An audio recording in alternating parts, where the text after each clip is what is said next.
well, nothing says it's not Friday like a good morning from the two of us in cloudy skies. Good morning, KU. Alongside Ben Allen, I'm Brett Ivy. And you know, Ben, despite the weather, it's finally good to get a break from the heat. Oh, it's good to be able to walk outside and breathe a little bit. I mean, of course, I didn't check the weather tracker and was planning on going to the pool with my friends today, but that's besides the point. Hey, it can always wait. It can always wait. There's always tomorrow.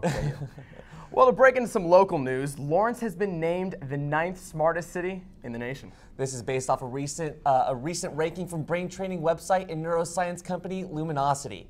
It was based off of 5 attributes: speed, attention, flexibility, memory, and problem solving.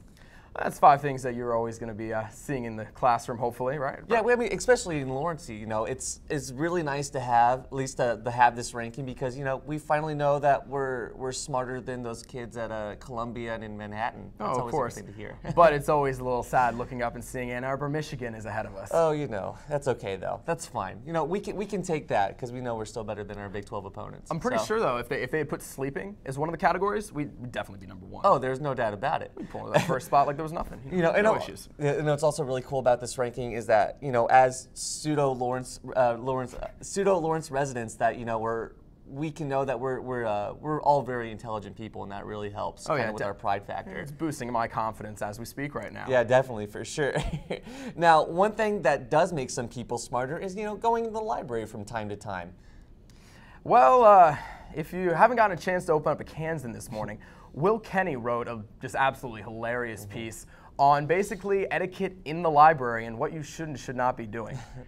And Brett, I know you had a little bit of a run-in last year with some stuff at the library. Can you tell us a little bit about that? That's right. Last year, I don't know if you remember when it happened, but I was in the library when the streaker ran through Anschutz, and I've still been having nightmares. It's been awful. Just awful, Ben. Well, it's almost as bad as, his whole point was basically, you're in the library, hopefully you should be trying to learn something. Hopefully you're trying to pick up a book, read a little bit. You really don't want to see that couple awkwardly kissing, in the aisle as I'm trying to go grab my Shakespearean novel. You read Shakespeare, Ben?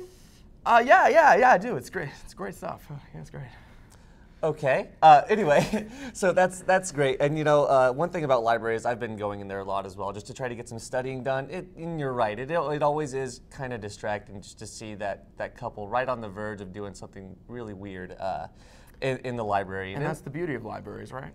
No, it's not. Oh, well, okay. I've obviously got the wrong idea of what a library is supposed to be. But we'll change the subject up here. Throwing things over to sports, let's talk about the Kansas Jayhawks taking on Rice this week. Yeah, definitely. Last year the Hawks fell to Rice in a last-second field goal, losing 25-24. Ben, do you think the team will be looking to avenge this loss coming up this Saturday? The football team, this is their whole thought process right now. They're not trying to avenge anyone. They're trying to go out there and win a game. They're starting off the season 1-0. They're very happy that they were able to beat the Dakota.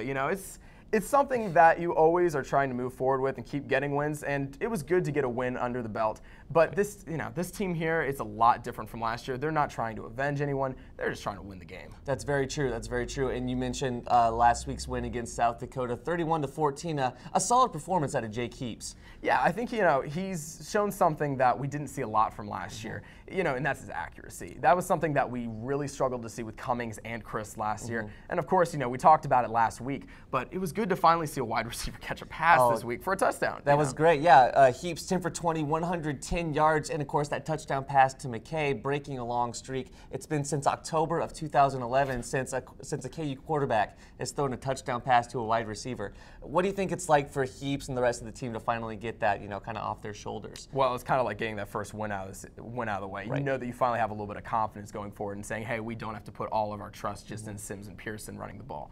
We can finally be a team that can possibly stretch the field, maybe just a little bit, stretch the field a little bit. But it's, it's something that going forward will be good. Now, as you said, we were talking about Heaps' performance. He was 10 of 20, but you think he was better than that just by the numbers? Definitely. He may have only completed 50% of his passes, but one thing I saw out of Heaps that I did not see out of Chris last year, he threw the ball away 3 times in situations where he A, could have been sacked, or B, could have thrown a pick. That's something we did not see out of Christ or Cummings last year, and really, I think it's very great to see out of our quarterback moving forward. Yeah, it was good to see not like a bunch of turnovers and the ball just going the other way, because that hurts a team a lot more than just having to kick it to them and setting us up, Right, definitely. Now, Ben, looking forward to Rice, what is your prediction for the game? What kind of scores are you looking at here? Prediction for the game, I'm going to put my confidence in Heaps here. I'm thinking that the team is going to win 27-18. It's going to be a good game, but I think ultimately KU is going to be able to they're going to be able to outdo the team. That even though with a bunch of returning defensive men, it's going to be a good game for KU, hopefully. Definitely, for sure. Be sure to check out the game on Saturday at 6:30 on the CBS College Sports Network. And when we return, we're going to have ATO President Tyler Wright with you talking about a little bit of everything that's going on here at KU. You'll want to see. Stay tuned. Well, you're wrong. I'm wrong. You're the one who misrepresented the facts. Misrepresent the facts? Are you kidding? Your proposal is ridiculous. You have no right to call anyone. You are the worst example of politics. I stand for something. Flip-flop. I stand for something. Flip-flopper, flip-flopper. Your proposal is ludicrous. My proposal will go exactly the way I say it will. My dead body. I think somebody needs a timeout. That's the power of one. I motion that I be issued the timeout, and Wow, me too. yeah, for sure, you should get a timeout. I apologize. And I motion that I start showing more respect. Civility. Pass it on.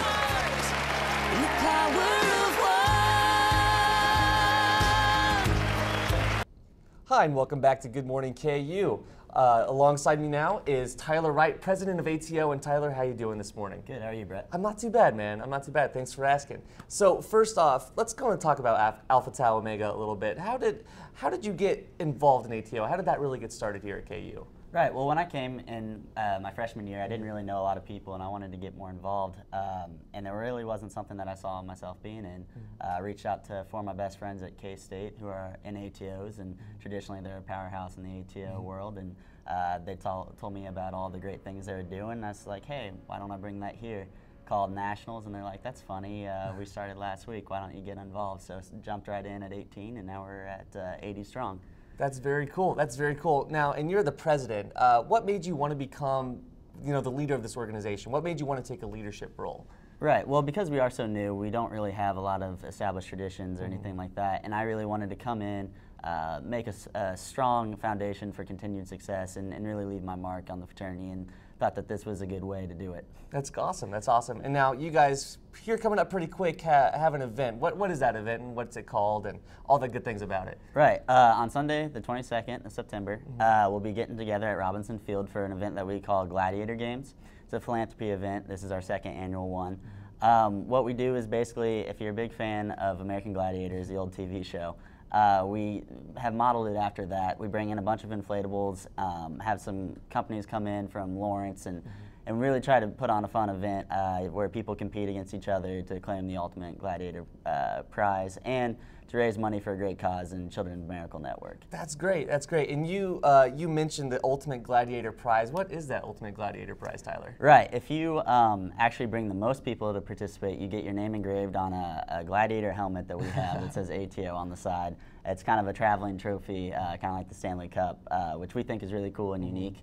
And then if you win the event, you actually get some tank tops or T-shirts that say champions on it with our ATO logo and the event and Children's Miracle Network and things like that. That's great. That's awesome. And now you also mentioned that this goes to the Children's Miracle Network. Why did you guys choose the Children's Miracle Network, and how is it special to ATO and to you yourself? Right. Children's Miracle Network is really near and dear to our hearts. One of our recent alumni, Alex Ross, who graduated 2 years ago, actually brought Dance Marathon, KU Dance Marathon, to Lawrence. And that raises money for Children's Miracle Network and the hospitals there.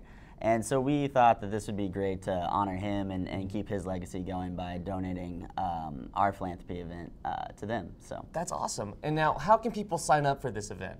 Right. Well, first of all, we have a Facebook page, KU ATO Gladiator Games. Check us out on Facebook, like us on Facebook. On there's a website link called WePay, so just get on there, have 5 of your friends to make a team, come up with a team name, and you can log on right there. It's $15, but that covers t-shirt, food, and everything else. Nice, and that is Sunday the 22nd. What time is that at? Noon to 3. Noon to 3, awesome. Thank you very much, Tyler. We'll be right back with Riley Buller with the news. Where you go to college makes a statement about you. This place will become a part of you, your identity for life.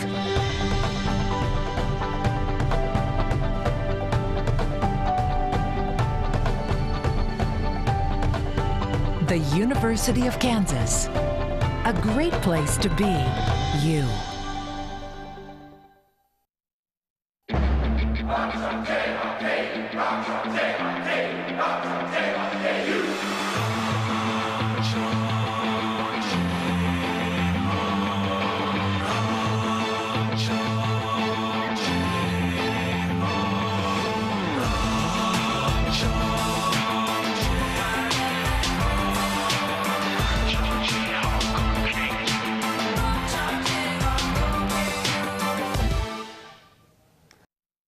Syrian President Bashar Assad said Thursday that Syria will put its chemical weapons arsenal under international control in response to a Russian proposal and not because of the threat of a U.S. military strike. The United Nations expects to receive the documents required for the procedure in the coming days. Flash floods in the Colorado area are responsible for 2 deaths and the destruction of at least 1 dam. Police scanners have reported numerous cars caught in high water in the Boulder area overnight, and 1 firefighter was reported to be stuck in a tree after a wall of water 15 to 20 feet high rolled through Left-Hand Canyon. The Friends of the Lawrence Public Library's fall book sale has been canceled because of a bedbug infestation in some of the books intended for sale. The book sale was to be held at the Douglas County Fairgrounds beginning September 26th, but has been put on hold indefinitely after the group learned that someone had donated books containing bedbugs. The Royals tightened the race for the 2nd American League wildcard spot yesterday by beating Cleveland 6-2. While Detroit seems to have the AL Central locked up, the Royals, who have won 13 of their last 18 games, are now only 2 games behind the Indians and believe that they have a legitimate shot at making the playoffs. That's it for the news. We're going to take a quick commercial break, and then we'll be right back with Ben and Brett. Wow. College already. Yeah. We gotta go.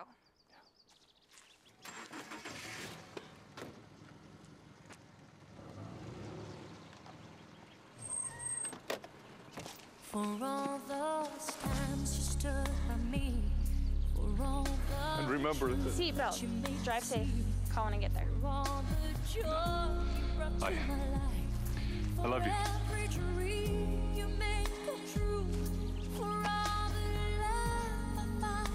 I love you too, Daddy. And thanks for everything.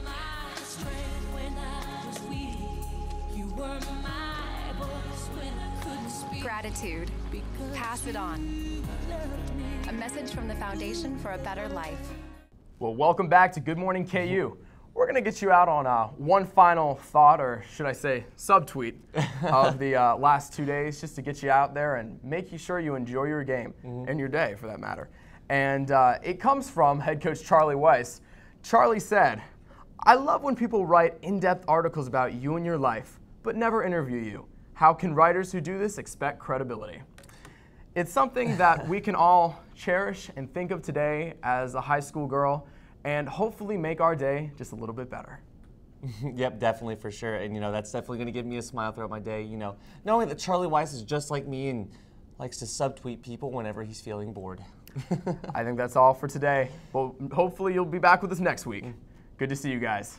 Rock Chalk.